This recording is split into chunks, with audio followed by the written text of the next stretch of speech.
یزید حج بیت اللہ کے بعد مدینہ المنورہ آیا اور شراب کی ایک مجلس بپا کی۔ حضرت امام حسین رضی اللہ تعالی عنہ جب وہاں پہنچے تو شراب کی پھیلی ہوئی بدبو کو محسوس کرتے ہوئے فرمایا، یہ بو کیسی ہے؟ تو نشے میں دھت یزید بولا، یہ شام میں بنتی ہے، اور ایک جام منگوایا اور اس کو پیتے ہوئے دوسرا جام حضرت امام حسین رضی اللہ تعالی عنہ کی طرف بڑھاتے ہوئے کہا، ابا عبداللہ لیجئے۔ تو حضرت امام حسین رضی اللہ تعالی عنہ نے فرمایا، میں اس کی طرف دیکھتا بھی نہیں ہوں، اور پھر وہ عشقی اشعار پڑھنے لگا۔ جب یزید کی شراب نوشی کا منظر امام حسین رضی اللہ تعالی عنہ اپنی آنکھوں سے دیکھ چکے تھے تو مجھے بتاؤ یزید کے ہاتھ پہ امام حسین کا پاک ہاتھ کیسے آتا؟ حضرت امام حسین رضی اللہ تعالی عنہ جس ماحول میں پلے تھے، جس ماحول میں پرورش پائی تھی، جس ماحول میں رہے تھے، وہ پاکیزہ اور تقدس مآب ماحول تھا۔ اور یزید کبھی اطراف دمشق میں، کبھی غوطہ میں، کبھی الخضرہ محل میں، اور کبھی کہاں اور کبھی کہاں داد عیش دیتا رہا اور لہو و لعب کے اندر مصروف رہا، اور اس کی زندگی ان چیزوں سے عبارت تھی۔ وہ محرمات کو حلال قرار دیتا، شراب نوشی اس کی ہڈیوں میں رچی ہوئی تھی، اور شریعت بیضہ کا مذاق اڑایا کرتا۔ اور حسین ابن علی رضی اللہ تعالی عنہ کی دوستیاں جن لوگوں سے تھی وہ عبداللہ ابن عباس تھے، عبداللہ ابن عمر تھے، حضرت عبد الرحمن بن ابو بکر رضی اللہ تعالی عنہ تھے۔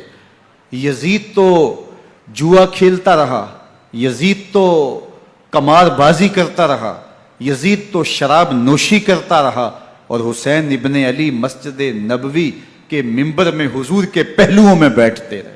اللہ اکبر! حسین کے لیے پیغمبر کے سجدوں کو طول دیا جا رہا ہے۔ حضرت سیدہ فاطمہ الزہرا رضی اللہ تعالی عنہ کے گھر کے قریب سے گزرے تو حضرت امام حسین کے رونے کی آواز آ رہی تھی، تو آقا کریم علیہ السلام نے فرمایا کہ فاطمہ، حسین کو چپ کرواؤ، الا تعلمی ان بقاءہ یوزینی، تو جانتی نہیں حسین کا رونا مجھے دکھ دیتا ہے۔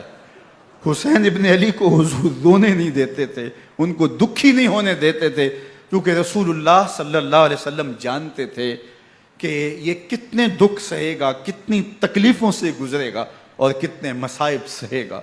زمانے نے وہ گھڑیاں بھی دیکھیں کہ حضرت حذیفہ بن یمان رضی اللہ تعالی عنہ فرماتے ہیں کہ میں حضور کی خدمت میں نماز مغرب کی ادائیگی کے لیے حاضر ہوا، اور میں نے یہ اجازت خاص طور پہ اپنی ماں سے اس شرط پہ لی تھی کہ امی آپ مجھے اجازت دیں، میں حضور کی خدمت میں حاضر ہوتا ہوں، مغرب کی نماز بھی ادا کروں گا، اور پھر حضور سے عرض کروں گا حضور میرے لیے اور میری ماں کے لیے بخشش کی دعا کر دیجئے۔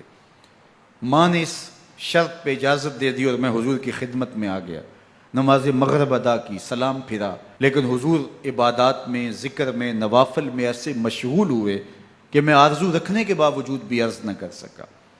خیر، نماز عشاء کا وقت ہوا، اذان پکاری گئی، حضور مصلی پہ آئے، نماز پڑھی، سلام پھرا، اور حضور اٹھے اور کاشانہ اقدس کی طرف چل دیے۔ اب میرے دل میں یہ خیال رہ کے آ رہا تھا کہ ماں کو کیا جواب دوں گا، میں تو حضور سے بخشش و مغفرت کی دعا کروا ہی نہیں سکا۔ جب حضور چل پڑے تو غیر ارادی طور پہ میں بھی حضور کے پیچھے چل پڑا، تو حضور نے رخ پھیرے بغیر فرمایا، من ھذا، میرے پیچھے پیچھے کون آ رہا ہے؟ پھر خود ہی کہا، حذیفہ تو نہیں؟ تو میرا دل دھڑک رہا تھا، قلت نعم، میں نے کہا جی جی حضور میں حذیفہ ہوں۔ فرمایا، ما حاجتک غفر اللہ لک ولامک، کیا کام ہے؟ اللہ تجھے بھی بخش دے، تیری ماں کو بھی بخش دے۔ اب جو کام تھا وہ جنبش لب سے پہلے ہی ہو گیا، یہاں تو لفظوں کا سہارا بھی نہیں لینا پڑتا، وہ بند لبوں کی بولیاں بھی سنتے ہیں۔ اقبال بولا ہے، فروغت صبح آثار و دہور، چشم تو بی نندائے ما فی الصدور، تیری نظر تو سینوں کے چھپے راز بھی دیکھتی ہے۔ تو کہا، ما حاجتوں کا غفر اللہ لک ولامک، اللہ تجھے بخش دے، تیری ماں کی بھی مغفرت کر دے، کیا کام ہے؟ اب جو کام تھا وہ تو ہو گیا۔ تو میرے حضور نے ارشاد فرمایا، حذیفہ سنو، ابھی ابھی ایک فرشتہ آیا ہے جو اس سے قبل دھرتی پر پہلے کبھی نہیں آیا، آج پہلی مرتبہ اللہ سے اجازت لے کے 2 کام کرنے آیا ہے۔ ایک تو مجھے سلام کرنے آیا ہے، اور دوسرا خوشخبری دینے آیا ہے کہ آپ کی بیٹی فاطمہ جنتی عورتوں کی سردار ہے، اور حسن اور حسین جنتی جوانوں کے سردار۔